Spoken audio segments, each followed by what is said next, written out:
학생이 문제를 풀어나가는 데 그치는 게 아니라 학생 자신이 그걸 문제를 구성해 나가는, 즉 질문을 만들어 나가는 방식으로 되어야 된다라고 하는 것이 제 생각입니다. 우선 제가 생각하는 좋은 교육은 무엇인가? 자발성을 북돋는 교육이 정말 좋은 교육이라고 생각합니다. 즉 학생으로 하여금 스스로 세상에 대해서 탐구하고 질문할 의욕을 가지게끔 만드는 것. 그러기 위해서는 좋은 본보기를 따르고 그걸 스스로 익혀야 된다. 즉 지식의 축적과 지식을 갖다가 재구성하는 일은 한꺼번에 가야 된다. 이런 얘기고요.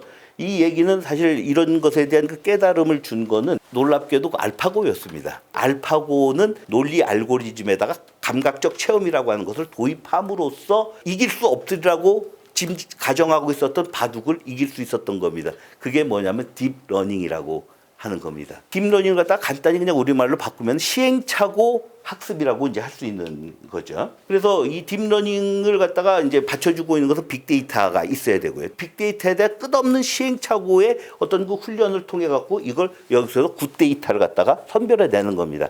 굿데이터를 설명해내서 자기식으로 재구성하는 과정 속에서 이게 지식과 지혜로 정련해내는 거라고 저는 생각을 합니다. 그런데 우리 한국의 교육은 실제로 어떤가? 이미 주어진 답만 주워 먹게 하는 교육이 대부분이고요. 이 지혜보다 스킬을 가르치는 교육이고요. 그러다 보니까 뭐 여러 가지 우연과 꼼수를 키웁니다. 우선 첫 번째로 유치원과 초등학교와 중등학교와 대학교 사이의 연속성이 하나도 없습니다. 그중에서 제일 심각한 건 대학 교육의 고립성이 가장 심각한 문제입니다. 제가 볼 때는. 제가 대학에 딱 들어와서 제일 먼저 한 일은 제가 고등학교 때까지 배웠던 모든 것들을 폐기하는 일이었어요. 그 다음 교육 내용이 지금 너무나 부실하다는 게 제 판단입니다. 중등교육까지의 교육 문제는 지금 아무도 선생님들은 안 가르칩니다.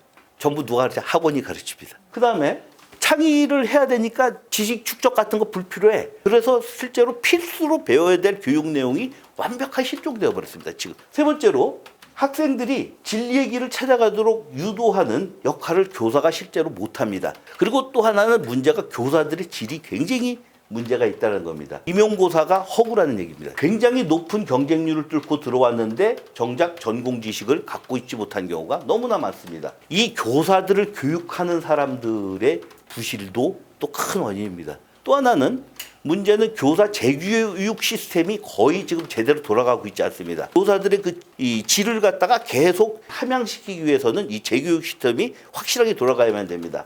세 번째로 교사들이 학생 입장에서 교육을 하질 않습니다. 그 다음에 측정, 즉 평가를 어떻게 하느냐, 이게 거의 잘못되어 있습니다. 우선 첫 번째로 지금 모든 중고등학교에서 벌어지는 교육은 요약된 지식을 주입식으로 들어붙는 것이 좋은 지식이 아니에요. 단편화된 지식을 주입식으로 들이붓습니다. 그 다음에 창의식 교육을 한다고 수행평가를 하잖아요. 수행평가를 하면 선생님들이 수행평가를 할 능력이 안 되는 겁니다. 그러니까 그냥 학생들한테 내버려 두거나 형식적인 증명서를 채우는 경우가 대부분입니다. 제가 볼 때는 그럼 어떻게 해야 되느냐. 우선 제가 처음에 말씀드렸듯이 자발성을 북돋는 교육을 해야 되고, 그러나 그 자발성을 위해서는 기본 지식에 대한 축적이 있어야 되고, 이걸 제가 기억관리 학습이라고 했고요. 이걸 논리적으로 사고할 수 있는 훈련을 해야만 됩니다.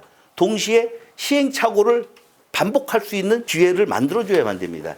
교사와 학생의 관계가 어떻게 되느냐. 현대 그 정신분석의 가장 위대한 성과라고 제가 생각하는 것은 의사와 환자의 관계를 근본적으로 바꿨다는 데 있습니다. 의사는 환자의 병을 갖다가 분석하는 사람이지 병을 치료하는 사람이 아닙니다. 병은 누가 치료하느냐? 환자 스스로가 치료합니다. 이 교사와 학생의 관계는 이런 분석가와 분석 수행자, 즉 환자와의 관계와 똑같다. 교사는 가르치는 사람이라기보다는 삶의 길을 유도하는 안내자 역할을 해야 된다고 저는 생각합니다. 즉 데이터는 주어지지만 아무것도 답이 없어요. 학생이 스스로 거기서 패턴을 발견해내도록 합니다. 이런 그 빅데이터와 시행착오의 부단한 연속을 통해서 뭔가 자기식으로 문제를 구성해냈는데, 이 답안 없는 학습의 효과는, 답안 있는 학습은 언제나 문제틀이 이미 주어져 있습니다.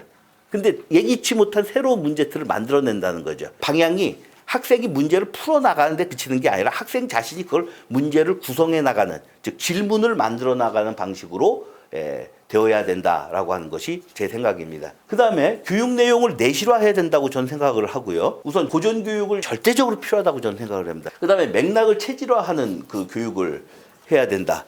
즉 논리학습 훈련을 갖다 계속 해야 된다. SNS 환경은 단편화되어 있습니다.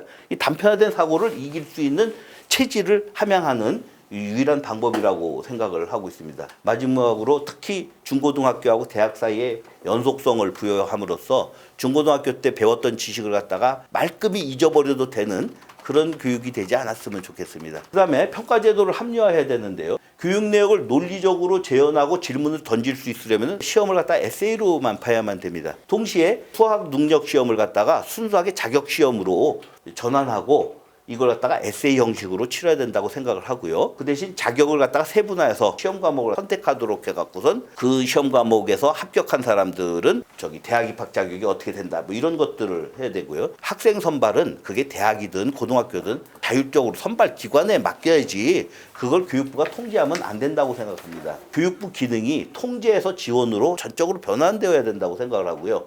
그리고 그 점에서 본다면은 대학교는 자율에 맡기고 초등교육을 지원을 하고, 그리고 저는 궁극적으로 교사 교육 시스템이 먼저 정비가 되어야 된다라는 게 제 생각입니다.